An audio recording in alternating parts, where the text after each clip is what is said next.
Oh, she's good. She said. Oh, cool. Sorry. Good evening. Welcome to the November 28th, 2022 public board meeting of the Kingston City Land Bank. Way in the back, my name is Mike Hilliard. I serve as the executive director of the organization.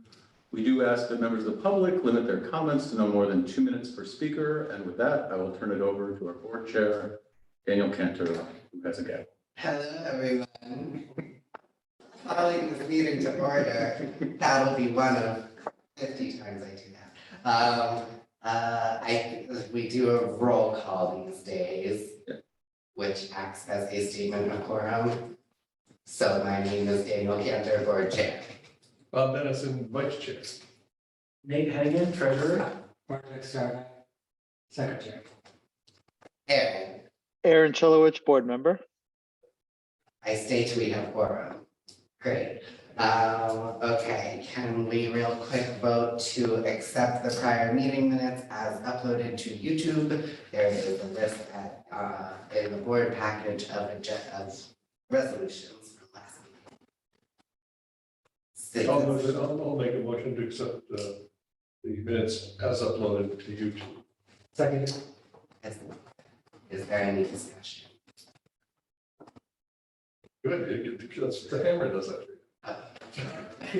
All right, by no discussion needed, all in favor of passing prior board meeting minutes as uploaded to YouTube from October's board meeting? The ayes have it. Sorry, I'll stop. Some sort of pump. It's so fun. 4 years. Can't believe it's happening. All right, couple announcements, but not many.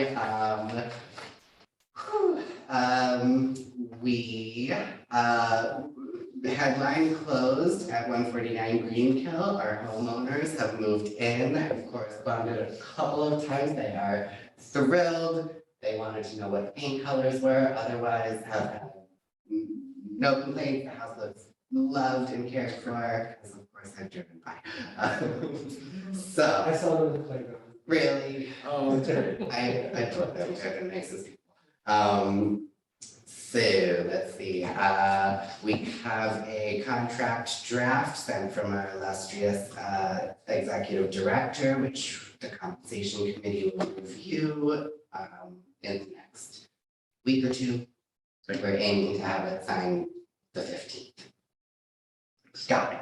You will get notes if any. We successfully, the mayor appointed 2 new board members based on the recommendations of the board. So they are Ethel Knox and Christina. His last name is it's not what I think it is. It's like caught in her. Christine. She could be like Cher, one name. Bichet, B-A-C-H-A-Y. Bichet. Bichet. So super excited to have more members of our community joining our little group. Let's see, we've heard tell that the city of Kingston will be resuming foreclosures in 2023, possibly for the end of the year. I wouldn't necessarily put that in your calendar, but that's what we've maybe been told.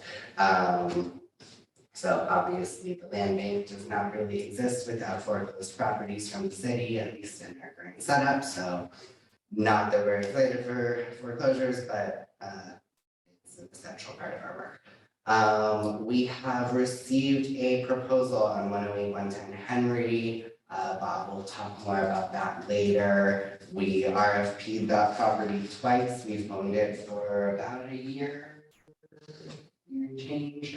So we did 2 different rounds of RFPs, did not receive qualified proposals as deemed by the board. However, we have received a proposal to review, so that's exciting and hopefully a path forward for 108 110 Henry. We a couple, I don't know, a week ago said goodbye to Erica Lane Consulting, who served as our CFO for 2 years. It cannot be overstated the impact that she and her team had on the organization and getting our financials really set up in a way that will serve us well moving forward. Speaking of moving forward, the job for, what are we calling it, not CFO? It's an accounting manager. Accounting manager, love that. So the accounting manager role is currently up on our website. It will remain there till the position is hired. In the meantime, Stacy has joined the team as sort of an interim, and has taken the reins quickly, and thank you very much for doing that. And let's see, at the last Finance and Audit Committee meeting of the Common Council, the proposed resolution that would sort of provide at least a framework for how the city disposes of city-owned properties was tabled again. I guess I will say we remain available to talk to any and all council members who are interested in this. I believe they have all individually stated a priority for affordable housing. So please engage with us because we are one of very few groups providing affordable housing. So if you are serious about creating affordable housing, please do not ignore the land bank. Thank you.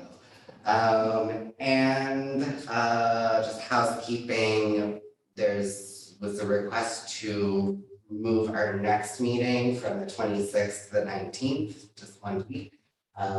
Obviously for holidays and whatnot. You're aware it's the first day of Hanukkah. Well, the 19th is not the first. Well, cancel it all then. The 19th was my thought. I think you had said the 16th, but that would, whichever date works. for Right. everyone. I personally do not care about, We'll bring them in. Okay, great. As long as I have everyone's. one that plugs in, I so. said we should go into our eyes open and not be surprised if someone complains about us having a meeting on the first day of Hanukkah. Right, It's actually not a Tuesday. Because my calendar's wrong? No, it always starts the night. Excellent. Oh, so the Sunday would be the, so it's the second. so it's the second day, that's fine. I mean, I don't know. Are you gonna lead the prayers and candle lighting? Absolutely. That would be great. You can do it, okay. We're all Jews, Okay, so point was, does anyone have an issue with the 19th, or can we just make that decision now? Do it. Done. Our next board meeting is the 19th. Yeah. Was that? Okay, and lastly, a couple little nice pieces of press about legacy cities, which again, we are the first and only land bank in the state to have closed on this exciting $25 million program.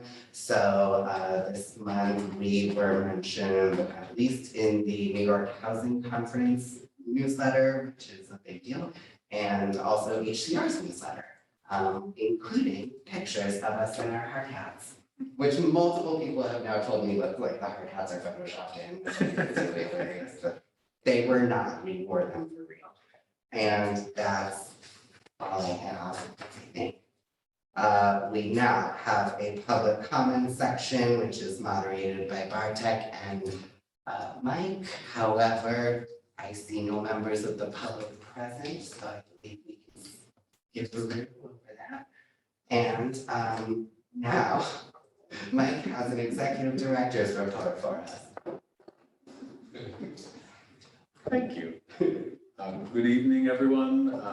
I will try to be somewhat brief, but I did just want to start out by echoing Daniel's comments to welcome Stacy to the team. We're very happy that you're here. It's a lot of different things to get involved in, and it's particularly hard remotely, I think, for me at least. And so I really appreciate you're here. I appreciate you're here in the room, and we're happy that you're on board. So jumping down to more mundane things, as Daniel mentioned in our pre-development pipeline, we're working on a few different avenues to try to secure new properties, if not through the city's disposition policy, if not through resolving some title issues on older properties under the 2018 resolution, if not through new foreclosures. We did want to look at another avenue. This is called the National Community Stabilization Trust. Thank you very much for Aaron for connecting us with those folks. It serves as a national resource in many different ways for potentially acquiring new properties. And Kyle has put together a presentation that he'd like to make now, just to you. I may jump in, Aaron may jump in. This has gone through ADC, and so we would ask if ADC is open to it. There might be a resolution that would be introduced for a vote to allow us to apply. You should just be able to jump in, Kyle. Sure thing. Let me get set up.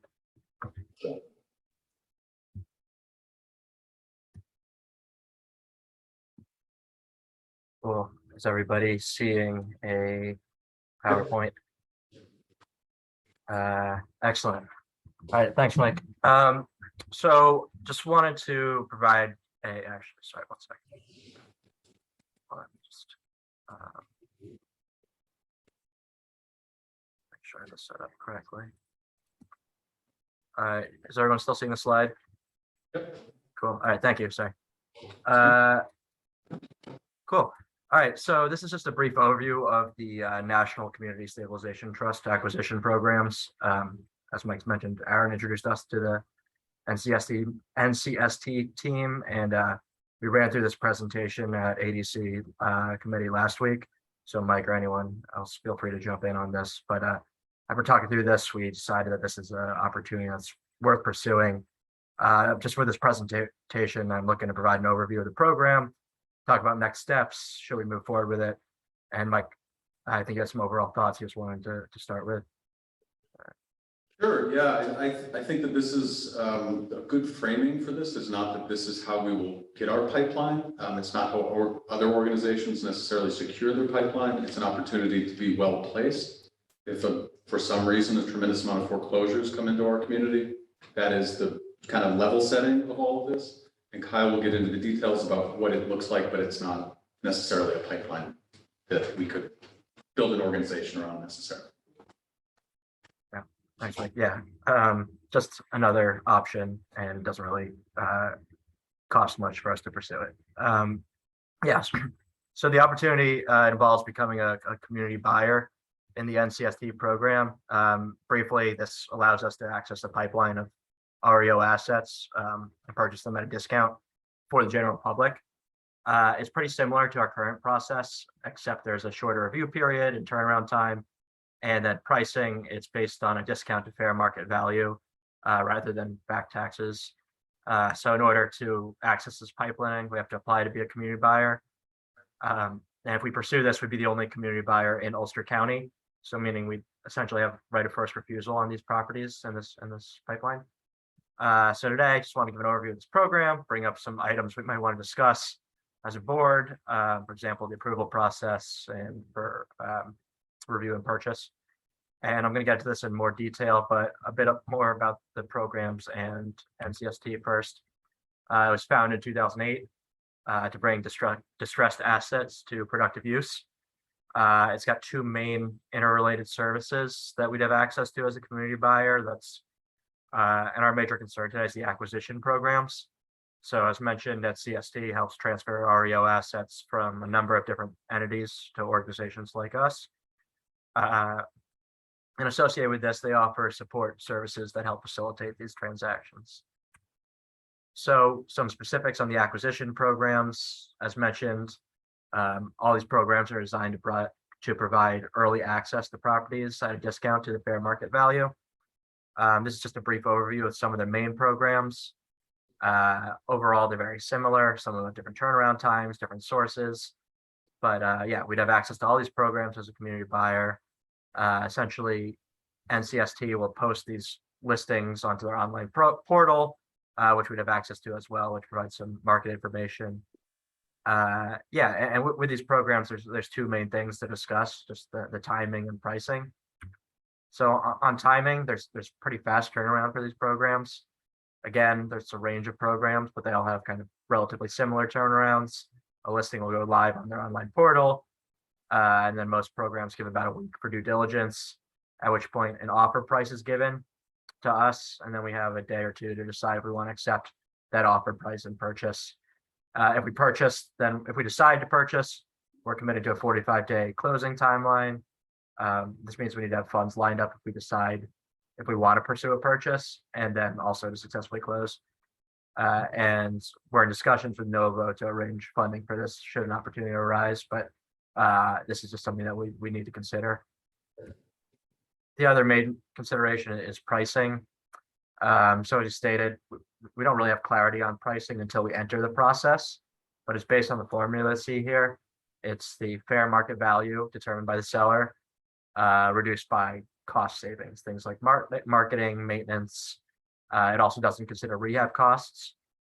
And yeah, we're not entirely sure how significant the discount will be and whether the discount actually amounts to much, considering that when we hold the properties, we'll be responsible for these discounted costs. But theoretically, this pipeline should provide some discounted purchase prices. Not sure how they compare to back taxes at this point, but just another thing where we're not pressured to buy. It's just an option, and if the pricing works out, it might be something worth pursuing. So a little bit about the overall program. It aligns with the overall mission of the land bank and what we're used to with acquisitions. You know, we take title, we maintain properties at our own costs. Disposition is in line with our mission. There are affordability requirements, anti-flipping measures. It's all kind of familiar stuff. We can dig into any more, but this is just kind of an overview quickly. Yeah, if we want to move forward, these are the next steps with the NCSD. Essentially, we just have to fill out some paperwork to get access to this pipeline. And for the board steps, it's a matter of executing a board resolution to participate in the program, which I've included at the end of the presentation. But yeah, otherwise, it's just a matter of the KCLB staff completing some applications and sitting through some exciting presentations like these. Yeah, so I just try to summarize the overall points for discussion, but in short, I don't really see a downside to joining the program.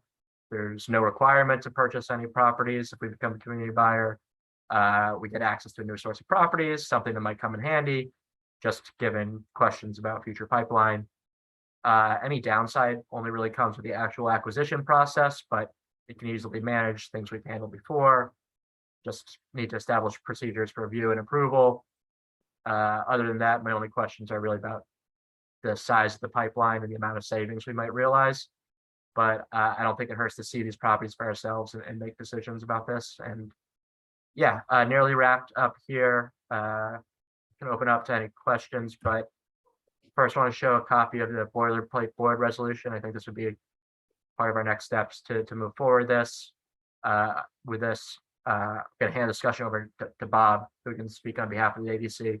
Certainly field any questions anyone might have, but yeah, Bob, you want to jump in on this?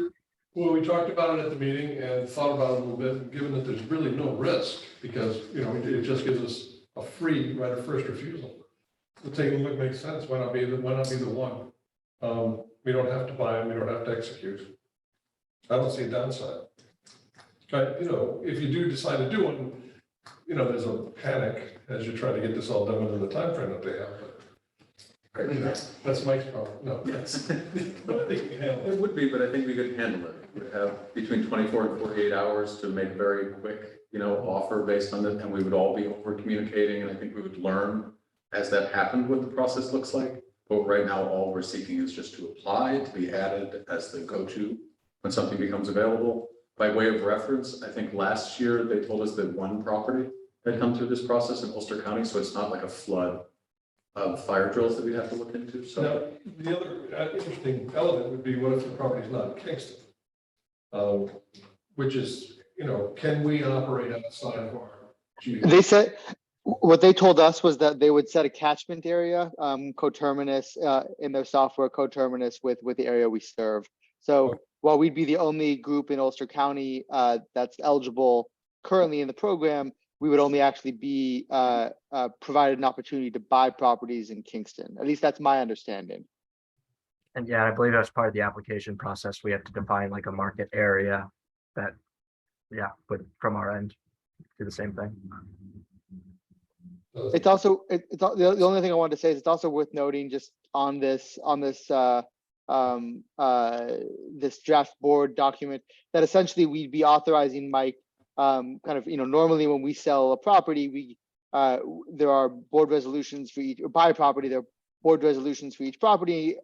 As we buy and sell, we'd essentially be issuing a blanket resolution to allow Mike to acquire properties as they come up, because he has to acquire them, because the organization has to acquire them on such a quick turnaround. So it sets a kind of financial threshold below. I think this draft is below $250,000. Mike would be authorized to buy them without the board's kind of ongoing consent. This would be the blanket consent. Although of course it's not like we have a huge amount of enough cash on hand to do that regularly. So it's contingent on there being funding from Novo to do that on an ongoing basis. Right. And I assure everyone here that I would not be moving forward without over communicating. We have to show proof of funds before we can buy anything, which is a good idea. So it's self-regulating. In a sense. Is there a cost to apply? I don't believe so. So it's free. That's right. Yeah, so there's no point, there's no reason to not apply, but I do think that we should make a point to set aside time to talk about the things we need to set, so that we're not scrambling. Process. And we have like, no. Process would be good.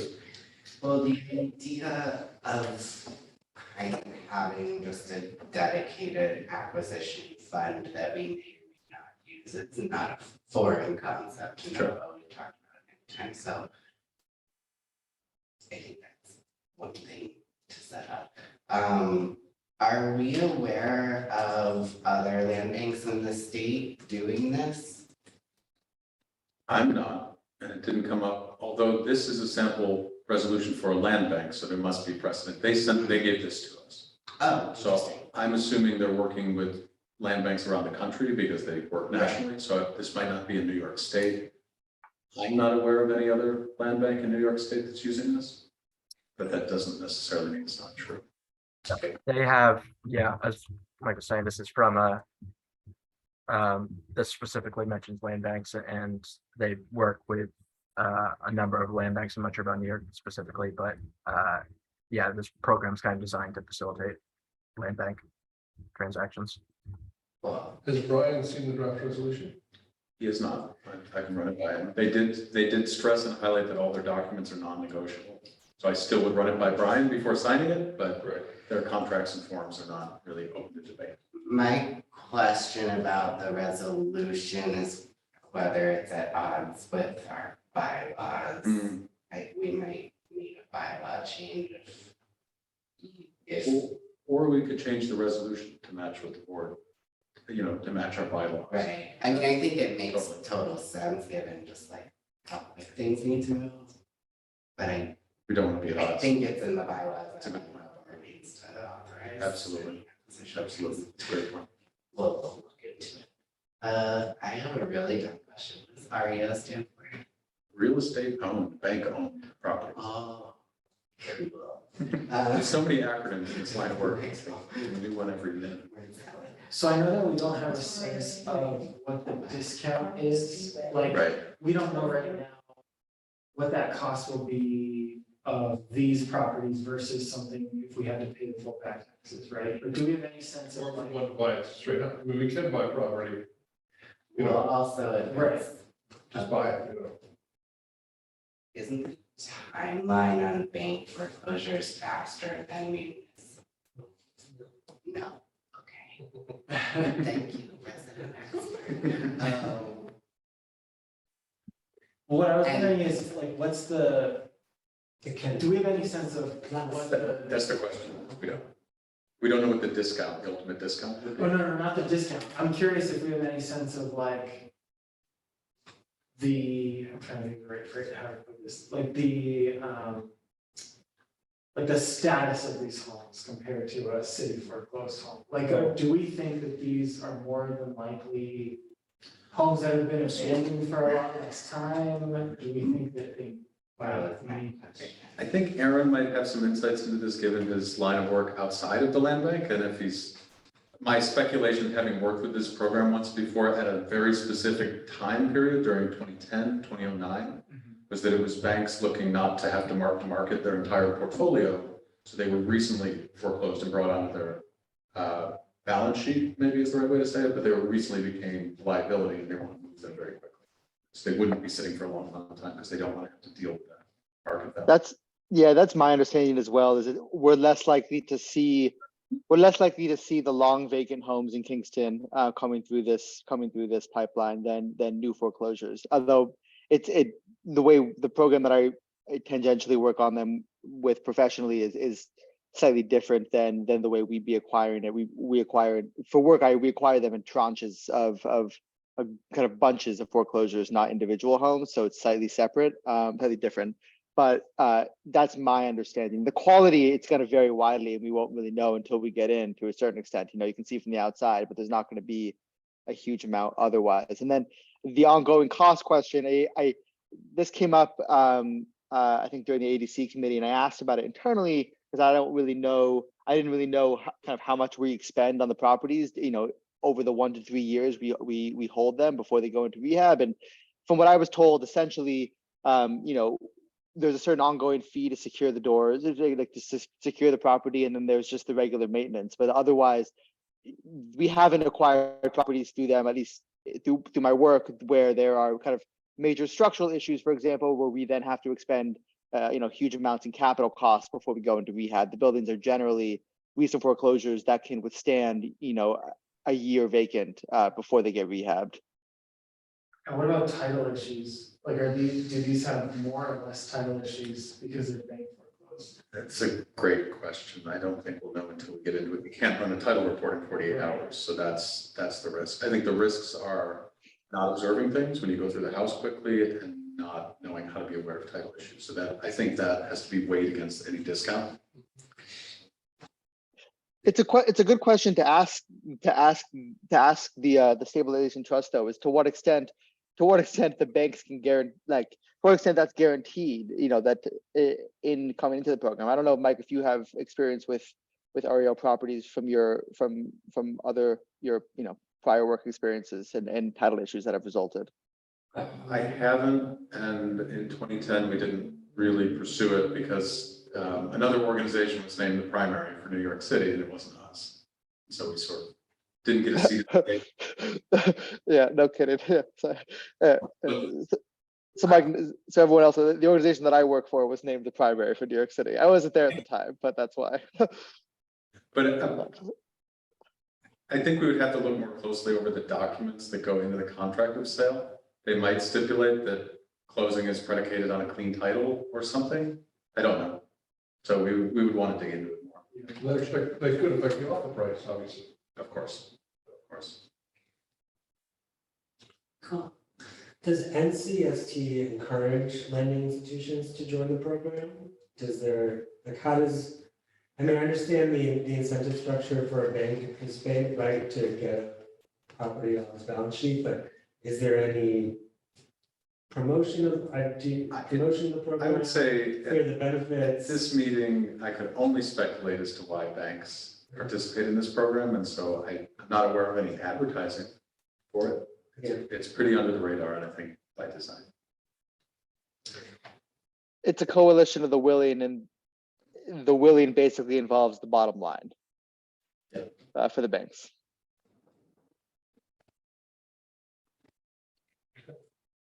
Cool. So would you like me to make a motion for us to enter into an agreement or I guess this resolution, to adopt this resolution that they have proposed to enable us to be the designee for Ulster County? Subject to review by Brian. And I think the conflict that Daniel highlights is a problem. Right now, are we just voting to apply? Like, do we need this resolution now? Or when? Do you remember, Kyle, we spoke earlier today, and I think we went through what we need to do to apply, and I don't believe, we didn't discuss if this was necessary to make the initial application, but I assume there's a check the box. Did your board approve you making the application? Yeah, my understanding is this is something that will need to be done by the time we would enter the program, but we can move forward with the application and before we execute that. But I can confirm that. Can you go back to the resolution slide? Sure. A $250,000 is a bit of a doozy, because technically that's not our bylaws. So, but if they don't have, if they're not dealing with someone who's authorized to move in 48 hours, we might be stuck on the application, and it might just not be a fit. That seems like a silly. Well, we could make that number whatever we want to make that number. No, I don't think they would care about that. It's a good point. We might not be able to acquire anything for $50,000. Right.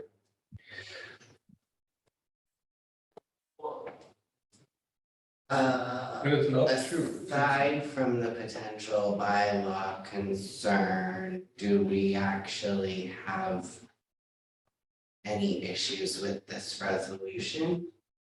I guess is the question. Well, the 250,000 limit. Too high, Well, then we're gonna have to address that in the bylaws. right? How about we bring this back next meeting? We just do a little more work on Okay. making Well, sure what the options are. can we maybe just just to cover our bases, do a vote to apply? Vote to apply. Vote to begin the process. Pending no conflicts of bylaws. Right. Vote to initiate the application process. Okay, that's a step. We're making progress. There's I a just want to motion. vote for Kyle to have to do a lot of paper. We don't want to needlessly go into this and then find out that we don't want to do it.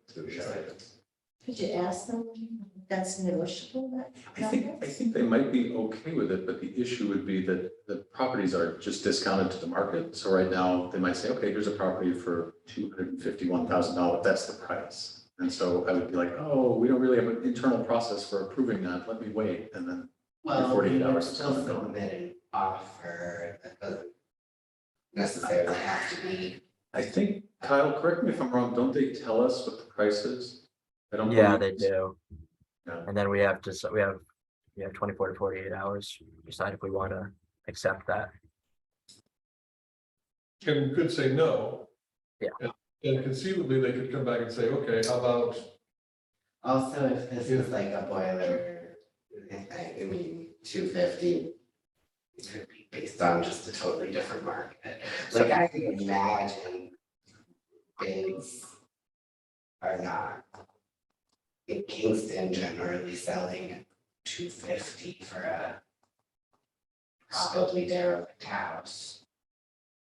I'm just reviewing the original email that this template, or that this resolution was sent over, and it was said it's just a template and details can be changed. So yeah, this is flexible. It's just an overview of something, I guess, that we might want to ultimately pass, but it's just a template, and we can adopt it to our own specific needs. to initiate, which I think is a good resolution. Motion to initiate the application process. I'll second that. Any discussion? All right, all in favor of initiating the application process for this? Thank you. I can't see Aaron, but Yes, yes. Aaron, I vote. Pretend you're recording. Christina? Hello, welcome.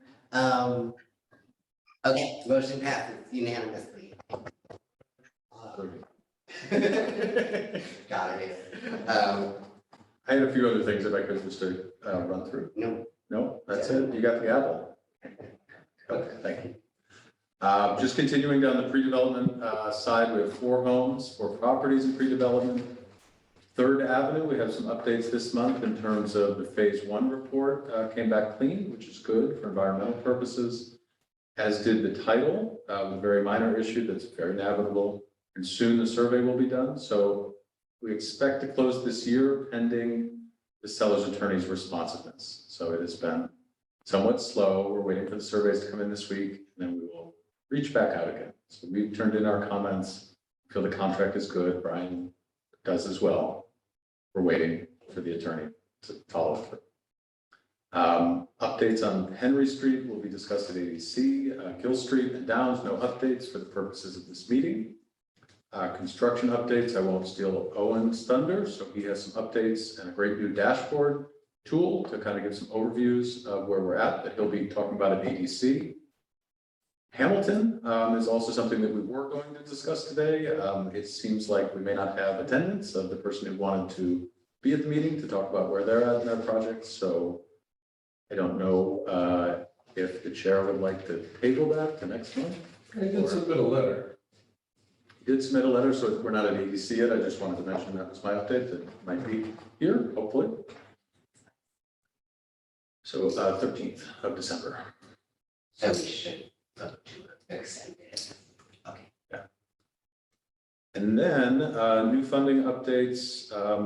Daniel talked about many of them. I'll just mention that ARPA stimulus funding is circling around more formality. The council passed at the beginning of this month the rules of the game, essentially. So those were something that includes the federal requirements for us as a subrecipient, the record keeping requirements, a fair amount of other things, but those are the rules of the game that the council's enacted. So that piece is in place.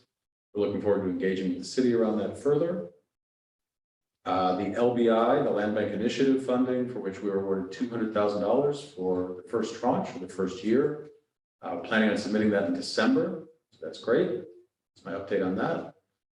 Restore funding may come back into play. We've applied for kind of a placeholder, Legacy Cities Round 2 to the City of Kingston, for which I believe they will make decisions known on the 30th of this month, in a couple days.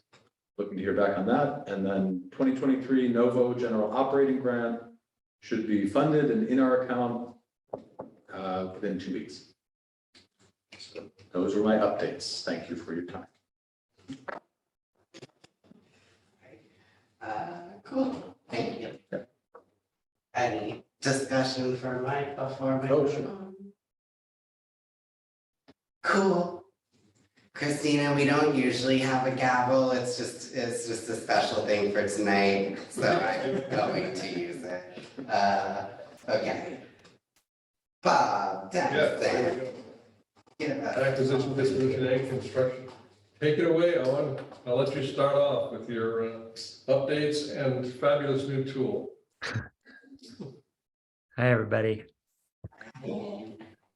I apologize for my early 2020 lighting, but I'm away from my house right now.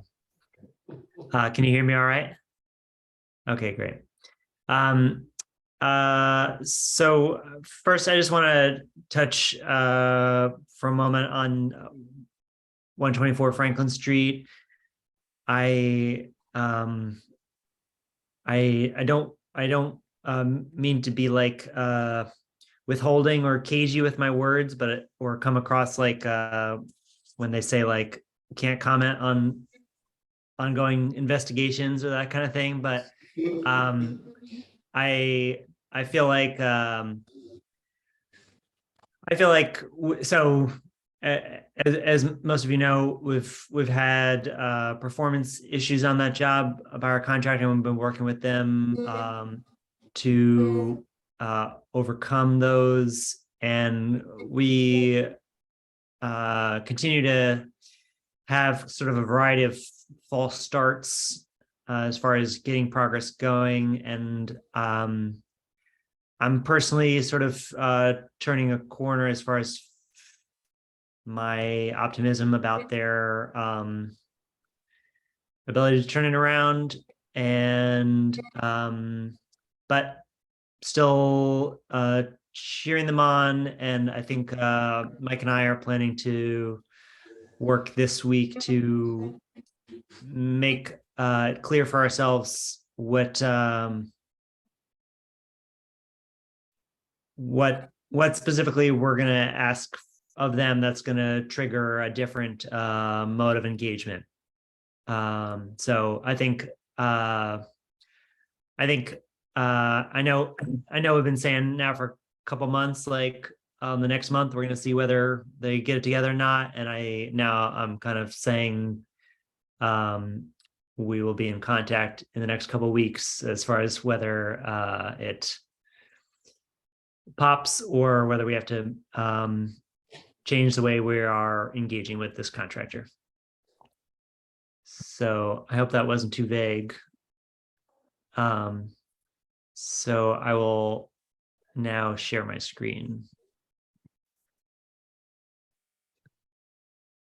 For what it's worth, Owen has done an extraordinary job managing this. And thank you so much, Owen. I appreciate that. I think I share his concerns. So, thank you. Yeah. Thank you. Sure. I think so the legacy cities I've updated sort of to today. This is from what I showed to the ADC committee a couple weeks ago for Franklin Street. So yeah, we're trying to show the board and ADC's kind of a consistent format, just so that the information that you see month to month is consistent, and it's not just me or anybody else saying everything's fine, don't worry about it. So I think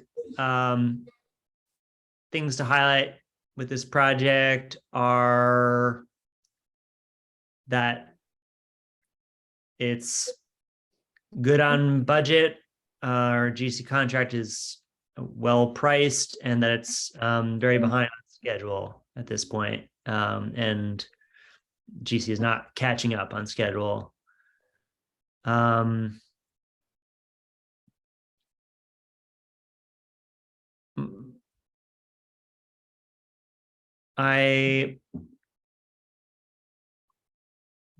kind of want to go into more detail on the legacy cities project, but unless somebody has, the only other thing I'd say on Franklin Street is that as far as this moment to have harder conversations with the GC, I feel like we're that the land banks, as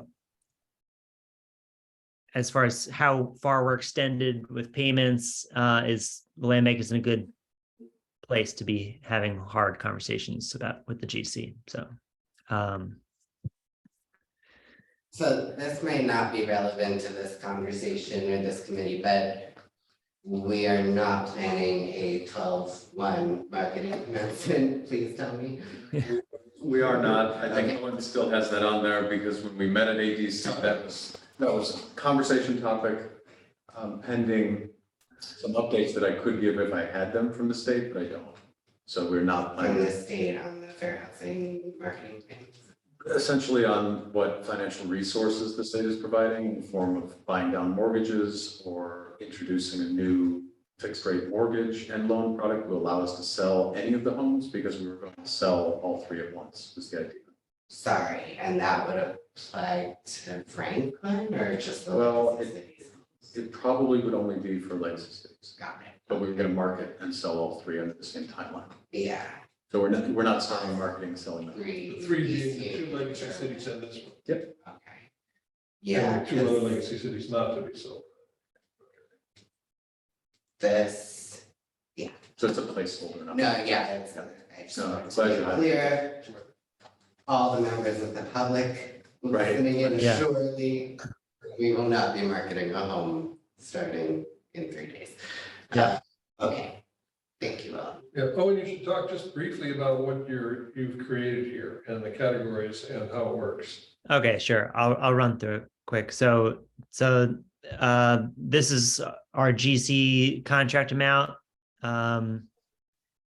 And then we total up all the change orders that have been signed by all parties. So they're actually in contract. So there's a total amount that were in contract with the GC. And then there are things that are either they might be priced or we might be aware of issues that aren't in a change order. And so I attempt to capture those as we go, just so we are aware of the total projected project costs with the GC here. Contingency, this project would have a 20% contingency. it's being presented with this extra $20,000 of budget for the GC scope, for the GC work. Because as we were going into contract with the GC, there was still things that were not captured in the scope. So we, at the time, we estimated that as $20,000. And so that's why this is sort of an inflated contingency. But some of the things that are moving into change order are some of that scope, and it's being drawn down. And then we see percentage of contingency expended by work and contract. So that's the change orders against this contingency. And then we do the same thing with projected. And we see the amount left over. This is our contract start date and our original contract completion date. And then current construction completion date is what's in contract. So that is 12/20. It's not happening. Projected construction completion date is basically what's being discussed. And this would be in contract if we had a quicker response around some of the things that need to be done by the GC to move that conversation along. Sorry, Alex, the February date, your date, or what they're saying? It's what we're mutually discussing, or rather mutually were discussing it. Got it. 2 weeks ago, but yeah. Yeah. Prior month's construction completion date is basically what the what this was last month, or what our understanding was last month of when construction would be complete. And then this marketing commencement date is on there for the exact reason that came up tonight, is so that you can look at it and say, I don't know, that doesn't seem right, and we got to deal with it. Approximately expected completion at current date. So this just calculates the current date, and as a proportion between the original start date and the contract completion date, where we should be. And then this is what's actually been gone through approved requisitions, signed off by the architect, submitted finals, and this is what's including requisitions that are under review. So we walked earlier this month, had a requisition with the contractor, but they haven't submitted their paperwork to get paid for that. So that's going to happen each month. We're going to be ahead as far as things that are under review. This has shown deviation as far as expected versus what we've seen completed. And then just a reminder, so we understand the total cost, because this is sort of a weird project with costs outside of the GC. We have the projected owner supply materials, which includes the windows and other work that was contracted without the GC for our current anticipated total hard costs. And your plan is to do this for every project, everything that we have underway, each project that we have underway. Yes. I believe we already have. Love this. Yeah. This is great, Owen, thank you. Okay, Can I good. can I ask one question, which is the February date? This might be a little bit too speculative for you to do kind of on the fly, but how I know that these 38% behind where we expected them to be, or where they said they would be under contract. How much would they have to increase the speed at which they're completing the project to meet that February date? So it's yeah, I can answer that. I mean, they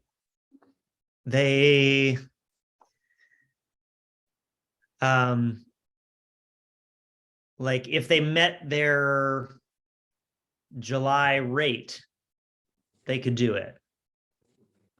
They're consistently failing to meet their July rate. So at the pace they're working now, they got 16 more months. It's not. Oh, it's very slow. Yeah. Okay. It's so. They currently have, I believe, past framing inspection, past electrical. I don't know if they've passed a plumbing inspection. Their plumbing ref is basically done. There is no insulation, obviously no finished materials have been installed. So they have a very long ways.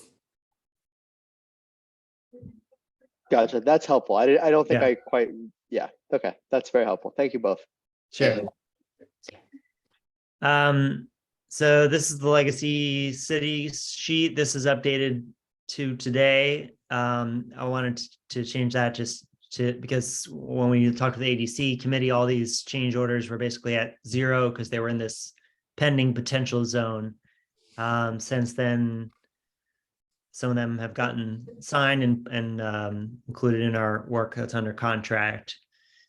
And I think so this is the same format. I think same thing applies to what, as Mike was answering about the marketing dates down here. Though we're anticipating those getting pushed. And I think the takeaways are that we are exposing the unscoped issues with the houses, and so moving through the contingency at a fairly quick pace right now, and hopefully that rate will be slowing as we continue to work in the house and have exposed anything that came up. This is just an example for those that aren't on the ADC committee. This 15,000, in addition to snaking the sewer line in this house, most of this is replacing the water line, which was disconnected from the city utility, much like Franklin Street's water was disconnected from the city's. On the schedule, we're okay on schedule. There's been a little bit of some slowdowns waiting on Central Hudson to get power on some of these buildings. We had that East Union, which is now on, and things are proceeding well there. Now where the asbestos keeps getting pushed at Hurley, waiting for the electric to show up for the Central Hudson to make the connection, but that'll be overcome. This shows a schedule deviation, but I think at the thing to highlight at this point in the project is that a difference of whether a HVAC unit gets delivered to the site or an asbestos contractor can make a big swing at this point in the project. So I'm not worried about this, the fact that it says negative 17%. Any questions on the legacy? Oh, I guess I'll just say we're going to take underground storage tank out tomorrow at East Union and fill and cap the one at Hurley. And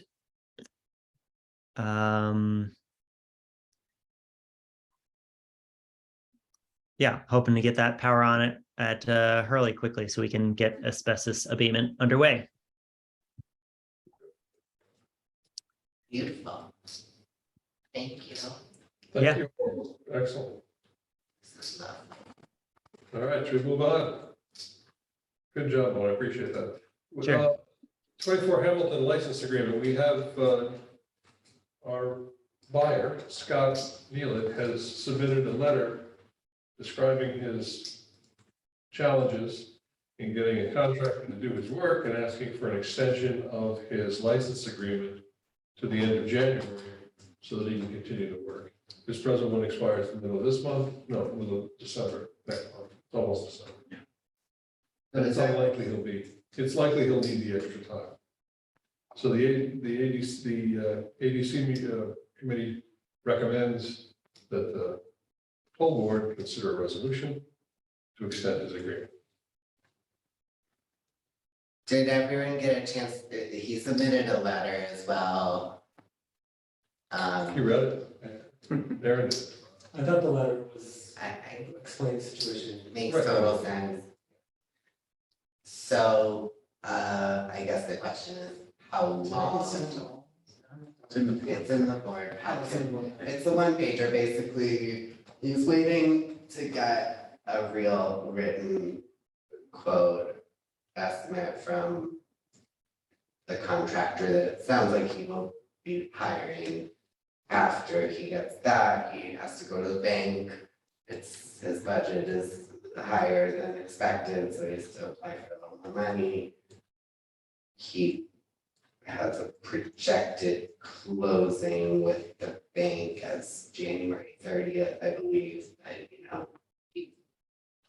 Most of this is very much out of his hands, so I would personally recommend that we extend the license agreement beyond the January 31st date, just so we don't have to have the same conversation in a month or 2 months. I agree with that. Who does through March? I think a quarter is smart, makes sense to me. and then the first quarter. And So March 31st. Fine, I'm good with that. You gonna make a resolution? Sure. I would motion that we extend the licensing agreement for Scott with respect to the buyer of 24 Hamilton to March 31st, 2023. Second.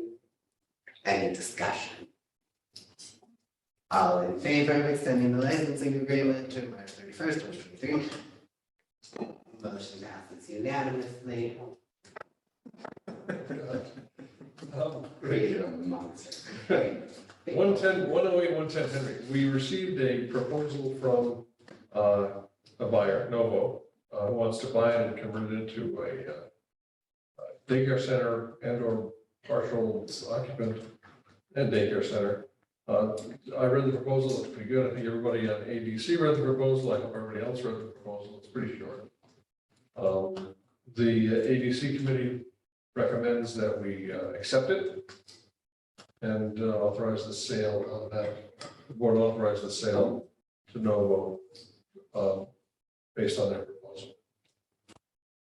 We didn't check to make sure they're good. we did not require proof of funds. I did ask and waived that, thinking that consistent They're with the board's 990 show unanimous roughly consent. $200 million in annual, what do we call it? Yeah, they're gonna do it this year, another 200 million this year. Is that stuck to Oh, sorry. my I didn't say the same thing. having unfortunately missed the ABC meeting, I'm sorry. I guess my major concern with the proposal, which I think is fairly solid, is lack of timeline. I believe they put in there that they would expect construction to take 12 to 18 months, which seems fine, realistic. But there's not really a projected start date for that construction, so. And there are things in the proposal that, it puts together an advisory committee, like a community advisory committee that will be gathering input, all of that, which is good. However, I personally believe it to be bad when it goes on indefinitely. So I personally, at this point, I would be happy to vote to enter contract negotiations. I cannot vote for a disposal at this stage.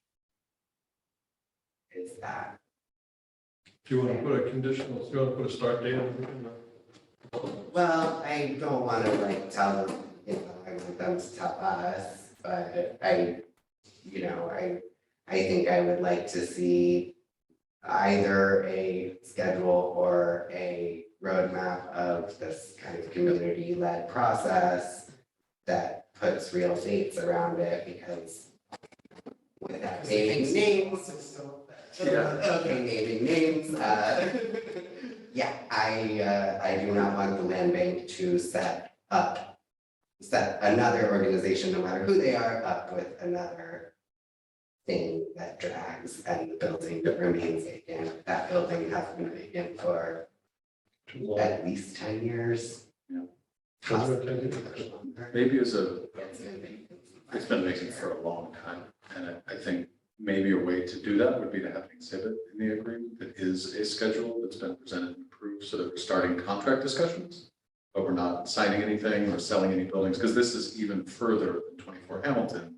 We're still owning it, and we're asking for everything to be done and get ready. This is, once we sell it, we have I also think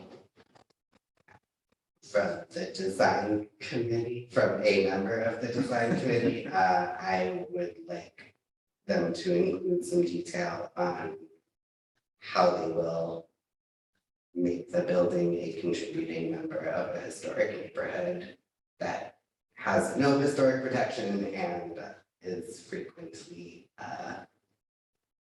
not treated as a historic neighborhood by the many landlords who own properties on it. So you want to entertain a resolution that to sell the building, subject to some conditions. Is that correct? Or to enter contract negotiations. Contract negotiations would take at least a month, so I think potentially we have a resolution. Our next board meeting's less than 3 weeks. That's what I was It's 3 weeks away, so. looking for the next ADC meeting too. So it would be enter contract negotiations with the expectation that we'll have a contract we can approve at the next meeting or at the next. Right. Sure. And ADC is on the 16th. So we go through ADC and then we go to the board. That would be, so the idea is to get a contract ready. Is that unrealistic timeline for them? I think it could be given how long things have taken. Well, we don't have to- requested this proposal. We don't have to put a timeline. We can say enter Right. contract negotiations, Right. So I think. Yeah. At best case scenario, we have something about the next meeting for the actual disposal.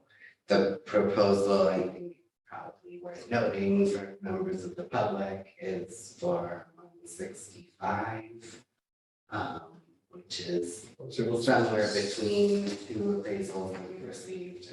It was actually arrived at based on the last appraisal we received. It was somewhat a year and a half ago or so. So we did solicit input from the brokerage community, but it was realized that it was probably best to go with an arm's length objective appraisal with what we had for value. That's how we set the discussion.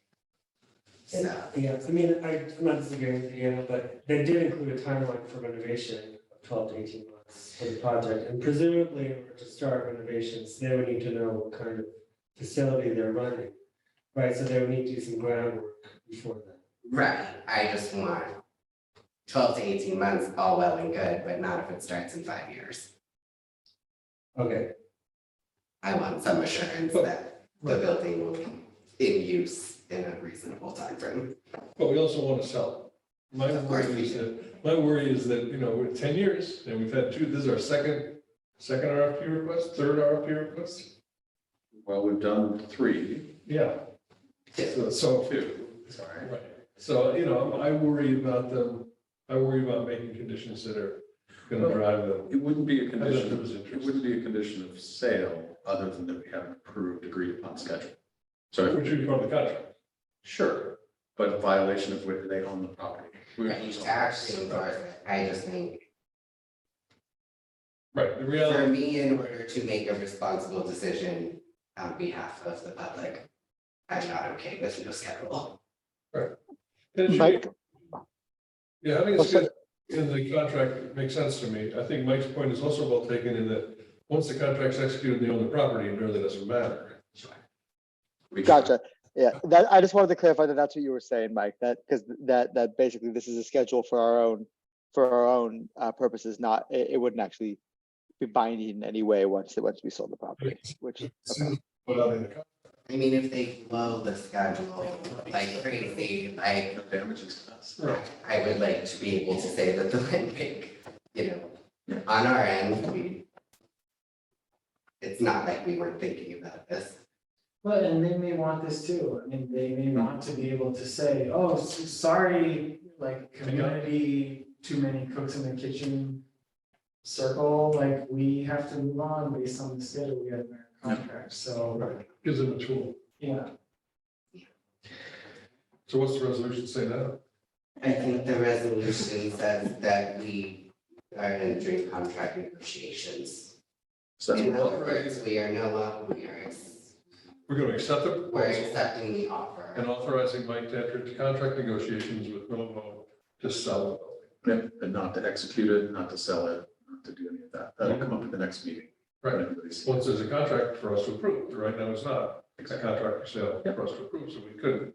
So I'll do my best. I'll come back to everyone before the 16th, before ADC, and then the board can review it the 19th. So there's our resolution, right? So just repeat that real fast. We're authorizing- You're moving.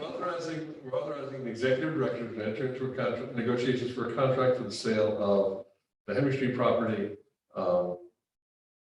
That's it, right? At a sales price, We're accepting the proposal and authorizing the executive director to enter into a contract to sell the property based on that proposal.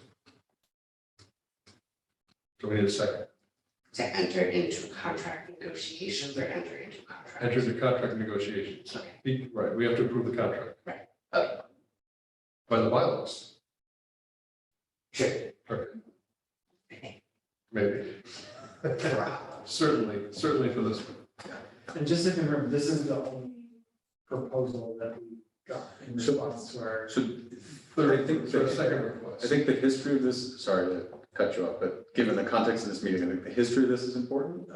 That we will have a resolution that's passed prior to the sale of the property that documents everything that went into this, but just for the benefit of anybody, all three of you who might watch this on YouTube, we conducted 2 public RFPs. The first round did not receive any qualified respondents.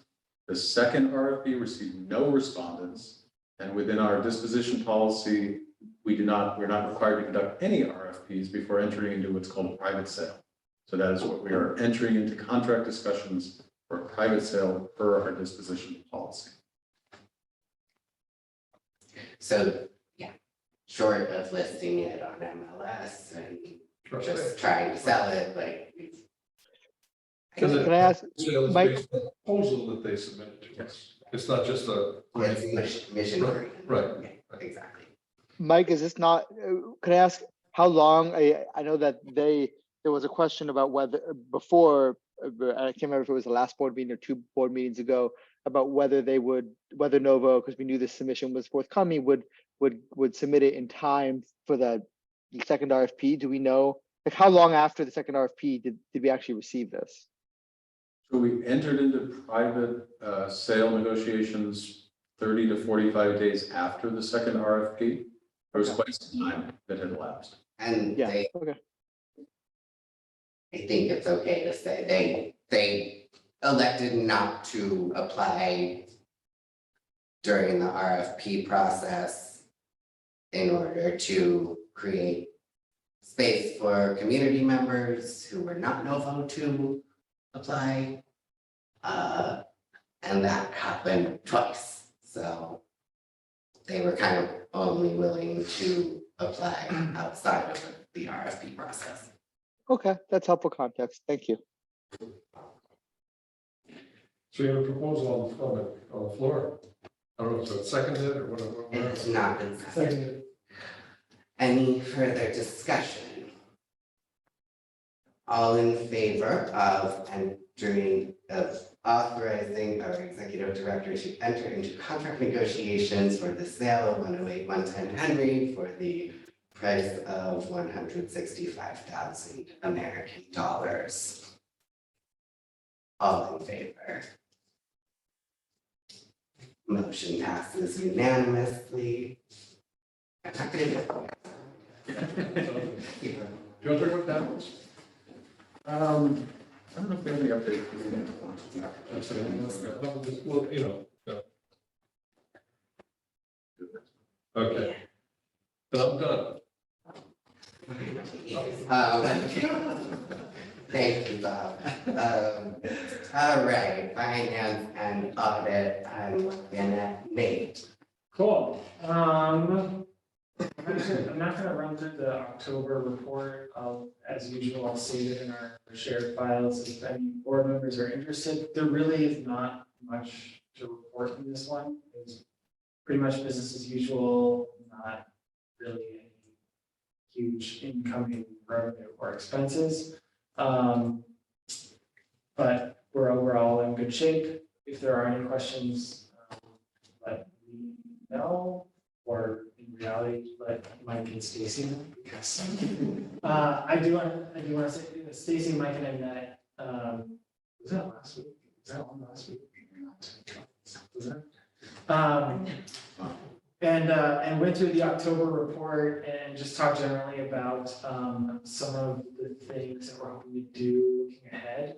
So, Stacy's still sort of diving into books of records and getting acclimated there. But I just wanted to mention, just for everyone, some of the things that or at least I'm hoping to do in the coming months is, number one, have our 2023 budget in at least a slightly more readable format for everyone so that we can reference it a little more clearly. Especially in line with those great reports that Owen put together, I think that'll be really helpful. As well as doing, sort of a more comprehensive review, particularly in light of this new application that we might be submitting of what sort of obligated and unobligated funds we have, because we have to move really quickly, we get to know how much money we can do it. Yeah, and if we can. I did want to note we don't yet have a separate financial report for the LLC that we're hoping to have that by next month, but we don't yet have that. So you won't see that in the financial reports. Do you mean the HDFC? Sorry, what's that? Do you mean the HDFC? Yes. Did you say, okay, maybe I misheard you. Never mind. No, I said LLC, but yes, same thing. All HDFCs are LLCs, but not I didn't know He's that. that housing developed So HDF. there are wheels within wheels. The subsidiary organization is the LLC, through which it has a beneficial relationship with the HDFC for sales tax and work recording tax exemptions solely for that purpose, but it carries no assets and has no financial relationship with the organization. It's just an entity, a vehicle that we use. And HDF stands for. Housing Development Fund Corporation. I'm very sorry for making you do that, Mike. No, flexed a muscle I haven't flexed for a really long time, and I hope I did a good job. Great. But yeah, that's about it. So to check, there's an update on 990, 2021. 2021 990 file. Okay. That was taken care of 2 weeks ago. Okay, if you send it to me, I'll post it. Totally. Great. Thank you. Gorgeous. Cool. Do you want to vote to accept the treasurer's report? I'll make a motion to accept the treasurer's report. I'll second it. Any discussion on the treasurer's report? Barring that, all in favor of accepting that beautiful treasurer's report? Motion passes unanimously. Could I just raise one point of celebration that relates more to finance, but also construction and all the other stuff that we're doing? This month, we just did our first construction requisition which may not seem like much, but under legacy cities, I think that puts us in a pretty rare space amongst all land banks, pulling down on all these different funding sources, coordinating construction with architects, with banks, engineers, with the bank, and it's all of us. The four of us work together on this. We'll continue to work together on it, but it went off without a hitch. It's very good news for our process, and I think it's important. We did get the money. Oh, all right. Yeah, we also got the money. And it's accounted for properly. First try, everything went through. Killing it. It's big shout out to everyone. Kyle is super organized with all the submissions and coordinating with Owen and coordinating with Stacy, and I just cheerlead the whole thing, but like it works, so great. That was it. Thank you, team. Yeah. You done? Okay. Communications, community engagement, and fundraising. Is Erin now that? I think, yeah, in my absence a couple months ago, I was voted the chair of this committee. Congratulations. Of this committee. Thank you. Thank you. Yeah. I don't think I have too much today. Since our last meeting, we did hear back from the Hannaford Foundation, and we did not receive a grant from them. As a reminder to all, the application that we submitted to the Hannaford Charitable Foundation was essentially to buy down the cost of the legacy cities homes, making them even more affordable. So they declined to fund the request at this time, which is fine. We will certainly be denied other funding requests in the future, and we thank them for their Aldi. what was that? Okay, Well, I was sorry, making a sorry. stupid joke, sorry, Aaron, go ahead. No problem. I was just saying we thank them for their consideration, and we'll reapply in the future with a different funding for a different need. At the same time, I've started an application that I'm not too far on yet, but I think it'll go quickly to M&T Bank, who is also our banker. And I will be in touch with Mike and Daniel and Kyle soon to discuss some possible some different ideas for what we might apply for through that. So that's one item. In terms of the community engagement around the next marketing campaign, as Mike has already been discussed, Franklin and the Legacy Cities One campaign. So the two first homes from Legacy Cities plus Franklin. That campaign is slightly delayed due to the kind of gap that has resulted from rising interest rates. So we'll hopefully start that campaign in the new year.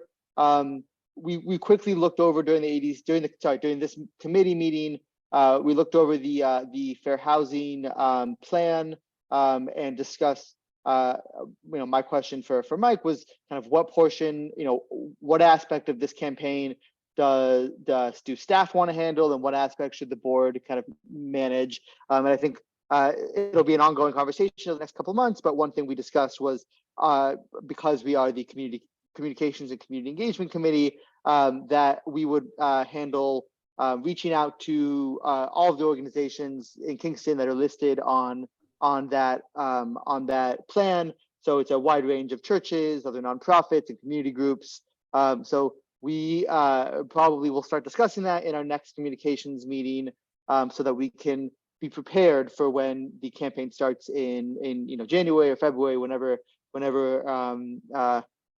we are able to do that. And then lastly, I just wanted to say that I think a little bit the second half of this year, fundraising and some of the community engagement stuff kind of fell by the wayside, and a part of that is my doing, and I hope to pick it up again so we can identify some fundraising opportunities, some better communications and community engagement opportunities in the new year. So I look forward to reporting back in the next few months. That's it. I believe Erin's been working on the Hannaford potential grant for 6 months minimum. Well, I submitted it about 4 months ago, and then they took them a while to respond. But it took me, it was one of those things where you put together a lot of form language, and it takes a long time to write it. And hopefully, having written it, kind of using some of the draft language that Mike had already written for some of the other grants that we've done, and some of the other funding applications that he had done, hopefully now they'll go more quickly because we have some of that stuff, more of that stock language in place. Cool. Well, I just wanted to say thank you for sticking with it and spearheading it, and next time it's gonna happen, but thank you, thank you, thank you. All right, cool. Moving on. Governance. Is that you? Who's governance now? I guess it is me. We did not meet. It's one of us. I guess the one agenda item to discuss is that we still have 2 vacancies on the board. 2, but not 1, or maybe 1. The previous candidate, I don't think was going to, she was, but. Yeah, so unfortunately, former board member who had to leave the board unexpectedly wanted to reapply, however, appears to be moving to the town of Ulster, which none of us realized, because it is a Kingston address, but she is outside, or will be outside of the legislative district. Okay. So that was a bust. Appears to be a bust. Okay. So yeah, so Well, maybe I propose that we, start anew with our marketing efforts on this, but perhaps wait until the new year at this point. And really do another push. yeah, I think probably a lot of our Yeah. public communication till the end of the year is gonna be fundraising based around holidays and. But yeah, I think a big push starting at the beginning of the year. We'll really be out there with the sales and marketing campaign too. That gives a chance for the new board members, the 2 new board members to get Mhm. their feet on the ground. So with Christina joining the board, and hello Christina, welcome. And one of the other board member the new board member whose name is escaping me at the moment, That's all. Ethel. That leaves us with 1 vacancy. 2 vacancies. 2 more vacancies. Okay. Yeah, so again, for all those members of the public, our application is on our website. It is an evergreen page and we look forward to meeting you. Christina, are you regretting your decision yet? Not at all, just following See? along. See, it's great and fun. More people should want to do it. Okay. Yeah, I think. On that point, have we also discussed possibly like realigning some of the committees once the board members start? Yeah, so Christina and Ethel technically are not active board members yet because they have to sign their oath of office. So I think I guess maybe we should just put it on the agenda, but next month's because we do committee assignments at the annual meeting in January, so it seems maybe silly to put it in December after most of those committees have met. Sure. So maybe, People could jump into committees if they want. yeah, I mean, we're real casual about committee assignments. So I think, Christina, I would say over the next month, consider which one or more you might want to dive into. You don't have to say, it's not that serious. Are most people in multiple, are most people in one? What's kind of the format?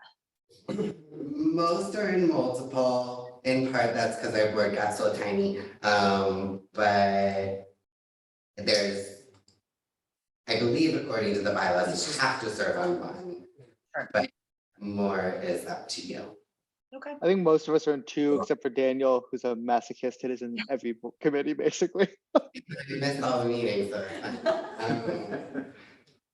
This one. Yeah. And of course, reach out to me or anybody else if you want to talk about it more, have questions or whatever. I'll email you. Okay. Are we good on comms? Governance, we already moved on from comms. Governance, we're good. Design committee, very little except to say, now that we're done, wrapped and finished, a huge thank you to Jessica Farkas, Christina Towersham Architecture, Maeda Contractor, Maeda Construction, and Owen and the rest of the team for pulling Green Hill over the finish line. The homeowners absolutely thrilled. They love this house, which I think is a very big deal. And the committee and with Jess had a little fun on the day of the closing, the day before the closing. We brought in a bunch of props and staged it out, and so we have really nice photos of the finished home. So keep an eye on social media for those, I guess. Also, thank you to our partners at Hudson Valley Lighting who donated many fixtures to the property. Hopefully we can do more stuff like that in the future. Yeah, cool. What's the next, is it German, the next one? You'll be reviewing? So German and East Union are sort of running parallel. I think East Union will probably be done first. Yeah. They're still in fairly early stages on all of them, but East Union's a super straightforward house. And I believe it's now painted. It is painted, I believe. I went and looked at it. We own pink house, you guys. It matches the house behind it. Pink? Did Is you it? say? Pink? No, in a good way. It's complimentary though. I'm really upset about it, but I screwed up. That's why I'm not on the design committee. I think it looks nice. We try to not match our neighboring. This one is in? It's very cute. Okay, we still have, well, technically Christina's a member of the public currently. Do you have any comments you'd like to make? I don't. I don't think I'm quite there yet. I'm just taking it in right now. Well, we're thrilled you're here and look forward to next month. Also, we'll talk about this later, but if you want to get a jump on it, you're gonna need to complete a training with the authority's budget office. So if you go to the ABO's website, you can sign up for, it's like a hour or two over the phone. They just tell you about serving on a public authority, basically. Okay.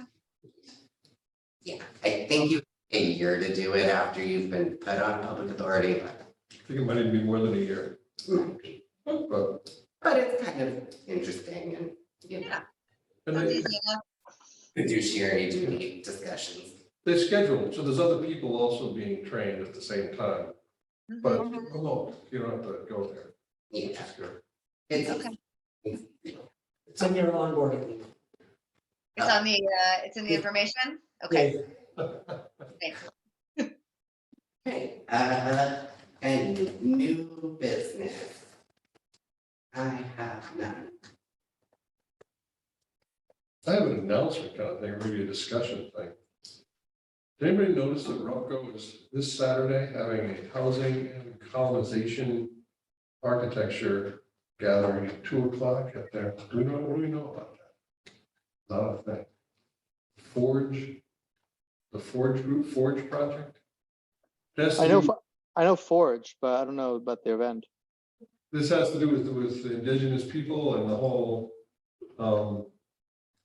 I really don't, there's 3 speakers, I saw a poster, the only reason I know of it. 2:00 on Saturday at their world headquarters. Which is the Kirkland building. Yeah, to Main Street. Huh. I don't know, So we've had some gossip. right? So if it's raining, we can get like. Some events on our It's the website. same page. It's forgeproject.com. I saw a poster. Here, I just put the event in the chat. You know about this? Look at us. You're going? Is Aaron going? No. I wasn't planning on going, but I also saw it online, but I wasn't planning on going.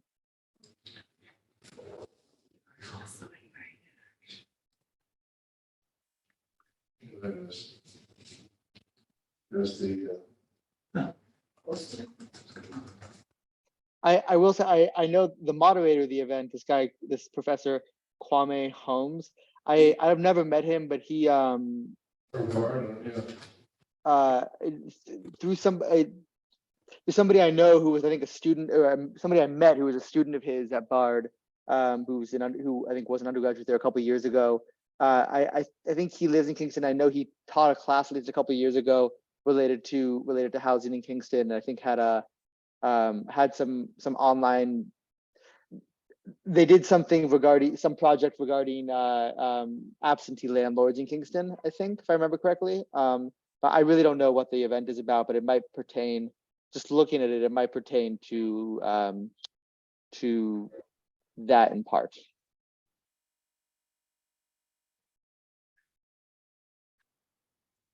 Housing is, I don't know if you want. There's also an event that I was on an email on, I can forward to the board, the Kingston Land Trust is having an event at the Senate Garage on December 8th. It's their annual fundraising mixer. I believe you do have to buy tickets. But anyway, another local organization worth supporting, so. If anyone's interested, I can send that around. Any other new business? Then with that, I will entertain a motion to adjourn. Motion to adjourn. Second, All in favor of adjournment? Motion passes unanimously. Thank you, everybody. Thank you for putting up with my gavel. I'll see you in December. Thank you. Good night.